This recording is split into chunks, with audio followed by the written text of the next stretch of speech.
Hey guys, what's going on? Eternunique here with, Hey there guys, I'm SonicGhost. and welcome back to Let's Play Majora's Mask. Should we tell them what happened, or just let them be surprised? I think we should probably explain it because people are gonna question what's with all the cuts later in the video. Alright, basically this was my bad on my end, but we recorded this before, and I had some issues with the Great Bay Temple that caused us to have to kind of keep old clips and do some raw recording with it, and thanks to SonicGhost we got it all fixed up to the part where we can kind of keep up with each other a little bit here. Yeah, that's probably another thing we should comment on because you originally tried to edit this before, but you lost some of the project data, and at that point I just offered, you know what, let's see what happens if I add the clips together. So if things look a little bit different here, like maybe the background looks a little different, it's because it was from a different software. He has better software, hint hint.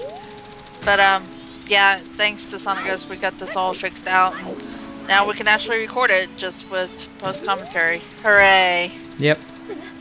Well, because of that, luckily we can splice in some clips we want to show, like here and there. So if like one of our feeds just changes some completely different clip, then that's just because of this. It's probably not something we'll be able to do regularly. We can try, but it's gonna really look disjointed. Post commentary doesn't look as bad. No. But starting off here, we're going to be doing the beaver race. Ugh. Yeah, this race is very annoying, but we're actually going to be doing something a little bit different here, because this race you have to do twice to get both the rewards. There's a heart piece here, and then there's a bottle. Just to make things more convenient, I'm going to be doing the first race, which gets you the bottle, but Amber's actually going to be doing the second race, which gives you the heart piece. The races are the same, so there's no real point in showing them both on both of our ends. Just doing this method just makes it a lot smoother.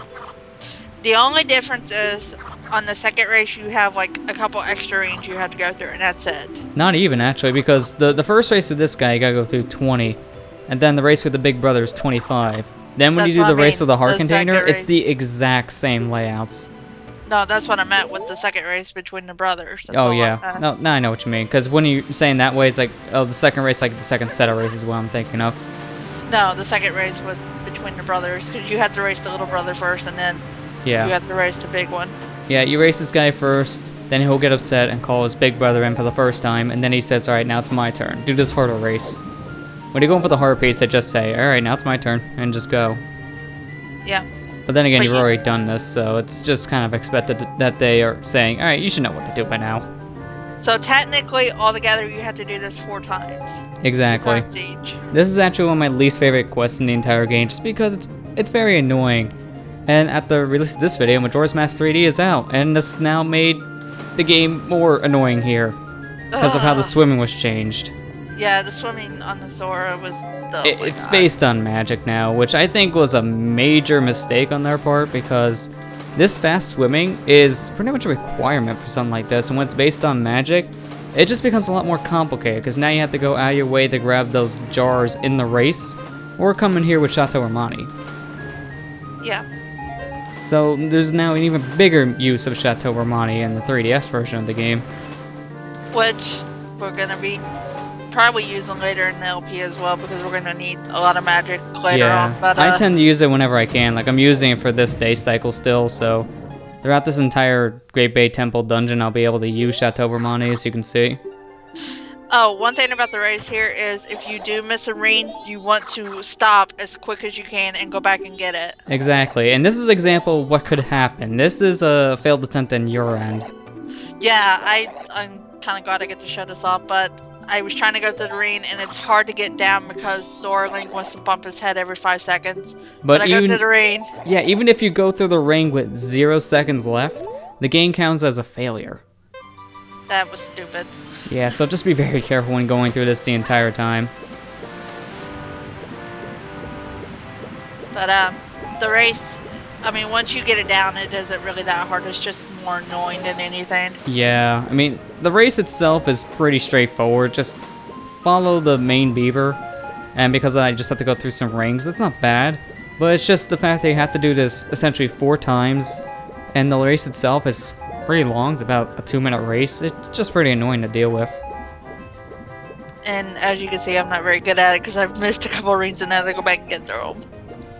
Yeah, that's one problem. If you bonk all the time and you're just having a hard time going through the rings, the race is just a lot harder because now you have to go out your way, turn around, or you gotta stop in your tracks and then just try to angle your way through a ring. It's just not fun.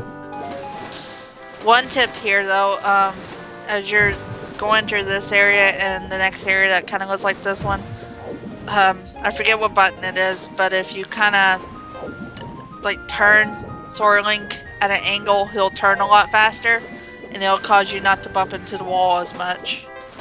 Yeah. I think it's just maybe your joystick a little bit to the side or something like that. Yeah, just moving your stick in the right direction. Since we're playing the virtual console, it won't be as easy because the dead zone here isn't as good as on the actual N64, but it's still manageable. Like that, like I'm doing there. Yeah. One thing if you want to do, like if you see how I'm doing the race, I think I mentioned this when we first got Zora form, but if I didn't, I'm going to mention it again. Whenever you dive out of the water, you go a bit faster. So if you got a straight stretch and you know, okay, I'll be fine, I won't hit any walls, just keep on dolphin jumping out of the water because that actually will help out quite a lot. It'll just relieve the stress of the timer. Yeah. Alright, but that's it for this end. Since I already have a file made up that has both rewards, I don't have to do the second race, so I'll just jump straight to that. Your end's going to be going until it gets that, which I don't think it's too much longer anyways. I think that was your only failed attempt in here. Yeah. Just to make sure the clips are still in sync, I just kept these attempts in. I like you just go right underneath it. I don't know how I did that. I was trying to. At that point, it would just said, nope, nope, nope, nope, nope, nope, nope, and it would just left. It's like, I'm not even going to take that. That's just stupid. I'm leaving. Well, I don't like to give up, so. Yeah, that's how I always am in these recordings. I do one minor thing, I'm like, alright, reset, try again. That's why it takes me so long to go through games from just post-commentating over them. But, yeah, the race isn't that bad once you know what you're doing. But this is like one of the things you should do before you go to Great Bay, only because you get an extra heart piece and an extra bottle. So. Yeah, if you don't have enough bottles at this point for going after the eggs, I would recommend going for this like right away because all you need is a hook shot. So if you have, say, 3 bottles going into the Pirate's Fortress, do as much as you can there, but then come here to get the bottle. Yeah. I mean, you still have to go out of your way because you need the hook shot to get here, but it's still really useful. So whenever you have a chance to go get the hook shot and then the bottle here, just try to do so. Yeah. What I'm doing now is I'm preparing for a quest that we're actually going to be able to do now, and it's the frog side quest. So I'm just going to be going around the different points showing off where all the different frogs are, since there's actually one in Great Bay Temple, and it's the last one we will need. So now's the perfect time to get this quest out of the way.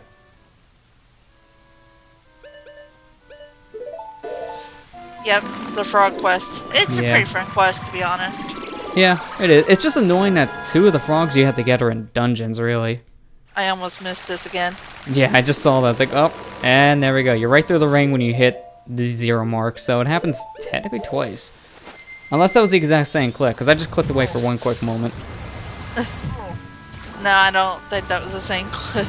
It almost seems like, because the same thing can happen if you're not careful. But yeah, just kind of watch Lester's side for now, because I'm just going through the races, all I'm doing. So. Yeah, all I'm doing right now is just collecting the frogs, so mine isn't that much more interesting, but it just shows off where these guys are. But I like how if you talk to him on the very edge of this log, you just kind of fall in the water. And you're standing in it too, which this Link isn't supposed to, because he's too short. So in theory, I'm kind of drowning Link. Oh. So he just pops up. Aw.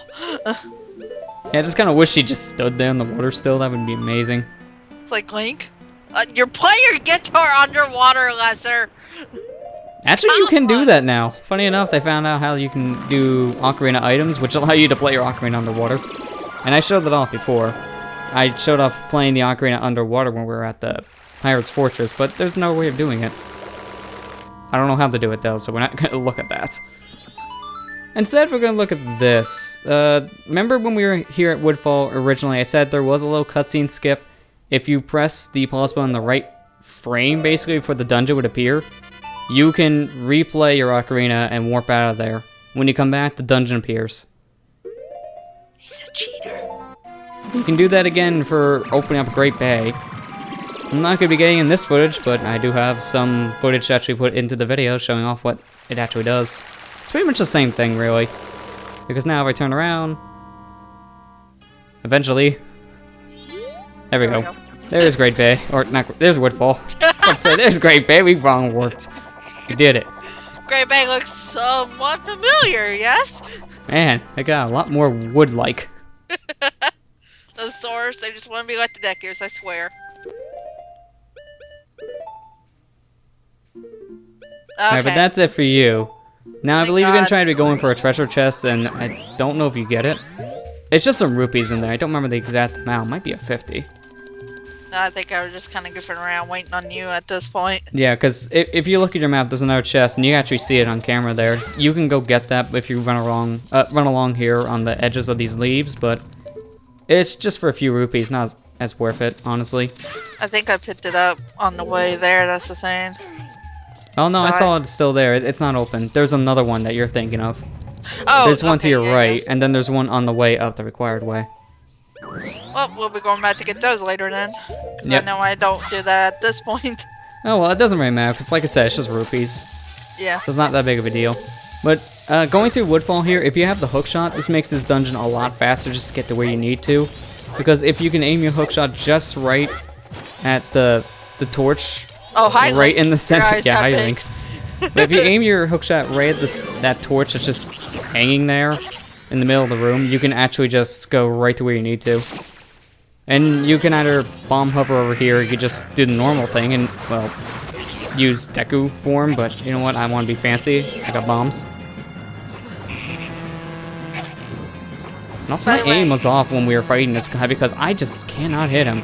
If you hit this guy with fire arrows, it does double the damage, but I just can't aim. You don't technically have to do what I'm doing here. This is just me messing around while waiting on him so we could go into the temple together. Yeah. But if you break these pots, and you break all of them at once, I guess you could say, Yeah, you have to do them all at once.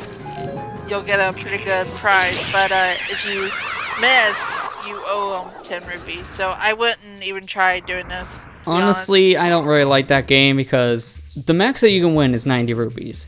You can break all 5 of those pots at once, and if you do so, they'll say, hey, you win 100 rupees, but we need to take 10 rupees out of that price to pay for the pots. So all you get is 90, and it's really hard to aim. There is some setup I've seen people do where you can get it every time, but it's still not even that worth it. Yeah, it's practically a waste of time, so I'm Yeah. kind of looking forward to see how they change that in the remake. I think it's the same from what I've been seeing. They should have changed it.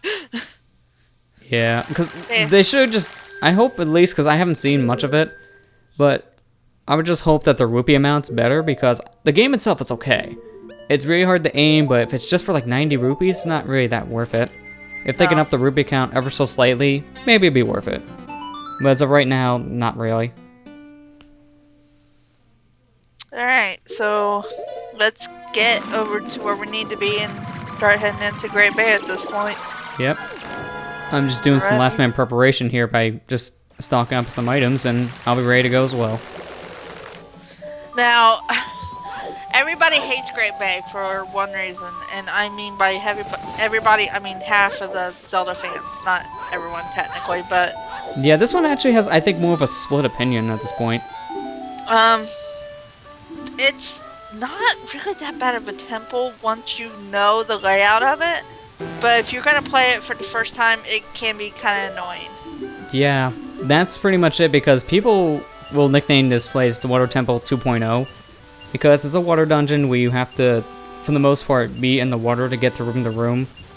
And we don't deal with water levels here, but we deal with changing the current. So it's very similar to the Water Temple from Ocarina of Time, but unlike that one, just like you said, once you know where you're going, it's not bad, just like the Water Temple, but it's a little bit more straightforward. You won't get lost as easily, because there's not very too many places for you to get lost in this one.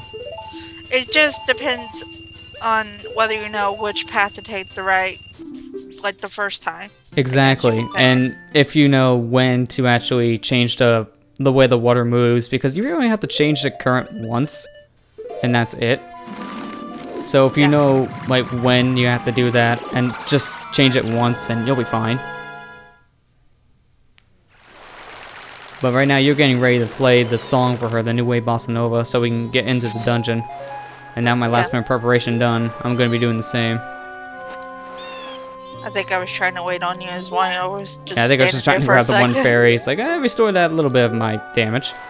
And I do try the little cutscene skip thing here. I don't get it, but I do have a clip of it to put into the final project. Because the cutscene you're seeing on Amber's End's going to happen here as well. So I'll just splice the clip into here. Yeah. It's the exact same thing of once you play the song, you have, I believe it was 1 frame to pause. If so, you skip this entire cutscene, and then you can just go into the door or play a warp song. And when you come back, the turtle will be raised. So same deal, you just skip a little thing just to get into the dungeon, that's all. But the turtle's so nice to see, I guess.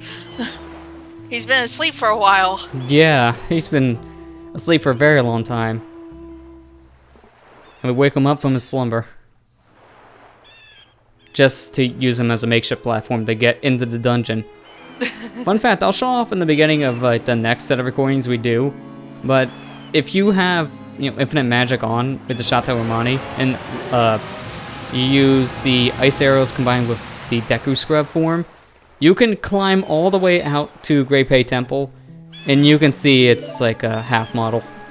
It looks so big from a distance. When you get there, it's pretty tiny. You just skip text, you don't care. Because at this point, I thought you were pretty much in the dungeon. So I'm like, alright, let's just go.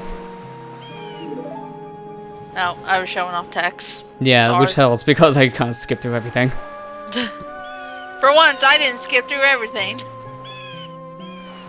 Yeah, for once it was the other way around in our footage.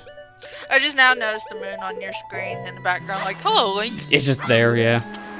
Now I just kind of do something stupid to get in. Instead of just hookshotting on, I just kind of bomb hover my way up because there's a little invisible platform that's just all around him that you climb on. So I was just showing, oh hey, you can go in here as like any other form, not just human. It's just me goofing off, really.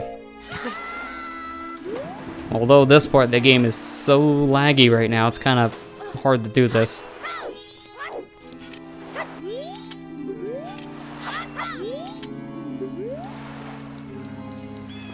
That's not my name, lady.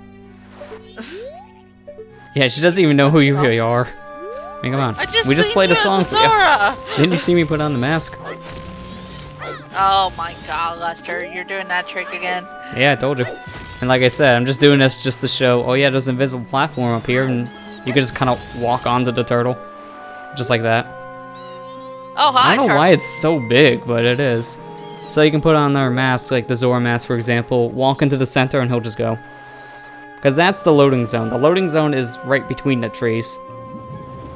Which, of course, is where the hookshot point is.